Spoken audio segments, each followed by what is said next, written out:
Au Kenya, un député a été abattu ainsi que son chauffeur et ses 2 gardes du corps, un meurtre qui a eu lieu samedi matin dans le centre de Nairobi.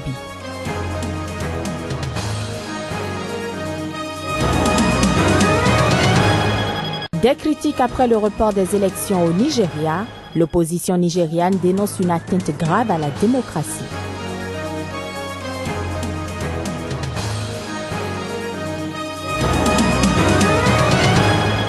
Puis en Égypte, 22 personnes ont été tuées dimanche soir lors des heurts entre la police et des supporters du club de foot Zamalek au Caire, un bilan officiel qui fait également état de 25 blessés.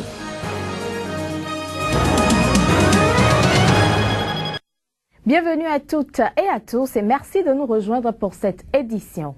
Nous démarrons par des nouvelles de la secte islamique Boko Haram. Aboubakar Shekau a promis dans une nouvelle vidéo publiée ce lundi la défaite de la force militaire régionale qui combat son groupe dans le nord-est du Nigeria, au Niger et au Cameroun. Votre alliance ne mènera à rien, rassemblez toutes vos âmes et affrontez-nous. Vous êtes les bienvenus, a-t-il déclaré dans une vidéo de 28 minutes publiée avec 2 autres vidéos sur YouTube. Des troupes tchadiennes, camerounaises et nigériennes prêtent main forte à l'armée nigériane depuis plusieurs jours contre le groupe islamiste dont l'insurrection menace d'embraser les pays voisins. Le report de la présidentielle au Nigeria, première économie africaine, a provoqué hier dimanche une pluie de critiques. Observateurs et opposants du président sortant estiment que sa popularité chancelante est la vraie raison de cette mesure, plutôt qu'à la problématique sécuritaire posée par Boko Haram. Samedi soir, à 7 jours du vote initialement fixé au 14 février, la commission électorale nigériane a annoncé que les élections présidentielles, législatives et sénatoriales étaient reportées au 28 mars. Les élections des gouverneurs et assemblées des États ont été également décalées de 6 semaines au 11 avril. L'opposition a dénoncé dimanche une atteinte grave à la démocratie au lendemain du report des élections au Nigeria, imputant cet ajournement à la popularité chancelante du président candidat Goodluck Jonathan. Au total, 14 candidats sont en lice pour la présidentielle qui, selon plusieurs analystes, devrait se jouer entre 2 favoris, le chef de l'État sortant Goodluck Jonathan, 57 ans, sous les couleurs du Parti démocratique populaire, et l'ex-général Muhammadu Buhari, 72 ans, en compétition pour le Congrès progressiste, principale formation de l'opposition. En repoussant les scrutins, l'INEC a cédé à des demandes officielles, y compris du chef du Conseil national de la sécurité, invoquant l'indisponibilité de forces de défense pour sécuriser le vote en raison de leur engagement contre le groupe islamiste armé Boko Haram qui sévit depuis 6 ans dans le nord-est du pays. Cet argument n'a pas convaincu analystes et observateurs qui soulignent que Boko Haram ne pouvait être défait en 6 semaines et que la sécurité des scrutins ne serait pas plus garantie. Depuis combien d'années cette insurrection dure? Depuis 6 ans. Qu'est-ce qui sera fait en 6 semaines? Nous ne soutenons absolument pas le report de ces élections. Ce n'est pas la sécurité. Ils planifient quelque chose de mauvais. Nous en sommes désespérément sûrs. Pour d'autres analystes, le motif le plus valable pour un décalage du vote aurait été les difficultés de la distribution des cartes d'électeurs, un casse-tête logistique dans cette fédération composée de 36 États et un territoire fédéral avec près de 69 millions de Nigérians inscrits sur les listes sur une population globale de 173 millions d'habitants. Mais samedi soir, le président de l'INEC, Attairu Jega, a assuré que la commission électorale aura été prête à organiser les scrutins à la date initiale, car ayant déjà distribué près de 46 millions de cartes d'électeurs. Il a insisté avoir tenu compte des demandes liées à la sécurité, une question cruciale indépendante de l'INEC. Et au sujet du report des élections au Nigeria, l'opposition dénonce une grave atteinte à la démocratie. Je vous propose de suivre ici un extrait de la déclaration du principal opposant, le général Muhammadu Buhari, candidat de l'APC à la présidentielle. Following the decision by the Independent National Electoral Commission, INEC, to postpone. Après la décision de l'INEC de reporter les élections nationales de 2015 de 6 semaines, je veux appeler tous les Nigériens à la retenue et au calme, surtout les partisans de notre grand parti, l'APC.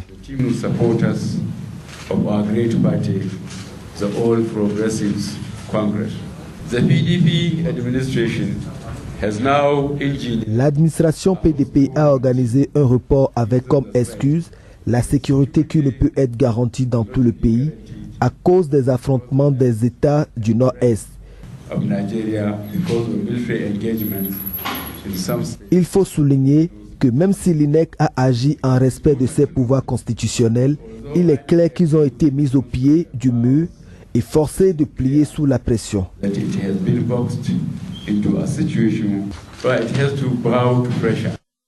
Direction le Kenya à présent où un député a été abattu ainsi que son chauffeur et ses 2 gardes du corps. C'était au samedi matin dans le centre de Nairobi. La presse kenyane a critiqué durement le gouvernement devant la dégradation de la situation sécuritaire dans le pays. Du bord de la coalition au pouvoir, George Mouché revenait d'un dîner en famille quand plusieurs hommes armés et cagoulés ont ouvert le feu sur son véhicule. Information rapportée par des enquêteurs. Le Nation, l'un des 2 principaux quotidiens kenyans, juge ces meurtres symptomatiques avec des hommes armés non identifiés. Ces derniers, parfois soupçonnés d'être des tueurs à gages ou des policiers, échappent à la police. Le quotidien se pose des questions quant au niveau de sécurité dans le pays, si un député peut être ainsi tué dans le centre de Nairobi en présence de ses gardes du corps, de la police et des caméras de vidéosurveillance. Le ministre de l'Intérieur, Joseph Nkaseri, a promis que diligence sera faite pour traduire en justice les auteurs de ces meurtres. Le Kenya est la cible de nombreux attentats depuis l'intervention de ses forces armées contre les Shebabs dans le sud de la Somalie. Mais des attaques de type mafieuse liées aux affaires et à la politique affectent également le pays. L'ex-premier ministre Navin Chandra Ramgoolam a été libéré sans caution par la justice mauricienne. Cette libération intervient au lendemain de son arrestation qui avait poussé certains de ses partisans à protester dans les rues de cette île de l'océan Pacifique. Reportage. Navikandra Ramgoolam, battu aux élections du mois de décembre, avait été arrêté vendredi dernier et reste accusé d'entrave à la justice et de blanchiment d'argent. Il a été libéré sous caution à l'issue d'une audience au tribunal et après avoir remis ses passeports à la police. L'ex-premier ministre avait été arrêté pour être interrogé dans le cadre d'une enquête sur le cambriolage en 2011 de l'une de ses maisons sur la côte. Il devait être interrogé sur son éventuelle présence sur les lieux au moment du cambriolage. Il est également soupçonné d'avoir poussé un homme d'affaires à produire un faux témoignage. Pour certains médias locaux, Navikandra Ramgoolam aurait menti sur sa présence sur les lieux pour couvrir une relation adultère. L'enquête sur Ramgoolam porte aussi sur le présumé suicide en prison d'un suspect dans l'affaire du cambriolage. L'ex-premier ministre a nié en bloc tous les soupçons portés contre lui et a accusé ses opposants de vouloir le discréditer. Après l'arrestation, la police a précisé qu'environ 166 000 $, soit environ 146 000 € en liquide, avaient été découverts au cours d'une fouille de la maison de l'ex-premier ministre et que des charges pour blanchiment d'argent avaient été ajoutées à son dossier. Des affrontements avaient eu lieu entre ses partisans et des manifestants pro-gouvernementaux à l'annonce de son arrestation vendredi dernier, mais la police avait réussi à séparer les 2 parties. En Égypte, après la libération du journaliste australien Peter Grest et celle annoncée du journaliste canadien d'origine égyptienne qui a renoncé à sa nationalité de naissance, le 3e journaliste d'Al Jazeera détenu au Caire pourrait se retrouver tout seul derrière les barreaux. Sa nationalité égyptienne pourrait jouer en sa défaveur. Plus de précisions à travers cet élément. Devant le tollé international déclenché par la condamnation du journaliste égyptien Baher Mohamed et de ses 2 collègues étrangers accusés d'avoir falsifié des informations, le président Abdel Fattah al-Sisi a promulgué un décret fort opportun, autorisant l'expulsion des étrangers condamnés ou en instance de jugement. Conséquence, il y a une semaine, le journaliste australien Peter Grest a recouvré sa liberté. En passe de bénéficier du même privilège, son collègue canadien Fahmy. Quant au 3e journaliste d'Al Jazeera, Baher Mohamed, de nationalité égyptienne, il devra attendre son jugement avant de s'estimer libre de ses mouvements. C'est une injustice extrême que nous autres Égyptiens soyons obligés d'attendre notre tour pour être jugés, alors que ses collègues ont été libérés avant lui, simplement parce qu'ils ont une nationalité étrangère. Très déçu, Jihan Rachid a alors voulu établir à son époux une nationalité étrangère pour le sortir d'affaires. Mais Baher Mohamed s'y est opposé. Pour son père, plus qu'une épreuve pour la famille, c'est une véritable tragédie qui n'épargne plus personne. Le métier du journalisme en Égypte, que ce soit le journalisme local, régional ou international, c'est l'une des principales victimes dans cette réalité amère que nous sommes en train de vivre. La situation n'a jamais été aussi mauvaise. Pour l'heure, Baher Mohamed, 32 ans, ne peut être relâché que si le parquet accepte une demande de remise en liberté présentée par la famille ou si le tribunal, qui va à nouveau juger l'affaire, ordonne sa libération sous caution. Le journaliste pourrait toutefois bénéficier d'une grâce présidentielle, mais seulement après un verdict final, une fois tous les recours en justice épuisés. Toujours en Égypte, 22 personnes ont perdu la vie dimanche soir lors des heurts opposant au Caire la police à des supporters avant un match. Les heurts qui, selon un bilan officiel, ont également fait plus de 25 blessés, ont éclaté devant un stade du nord-est du Caire. Les autorités ont accusé des supporters du club de football de Zamalek d'avoir cherché à entrer de force dans l'enceinte du stade pour assister à la première rencontre du championnat de première division ouverte au public depuis 2012. En réaction aux violences, le gouvernement a décidé de suspendre le championnat jusqu'à une date ultérieure.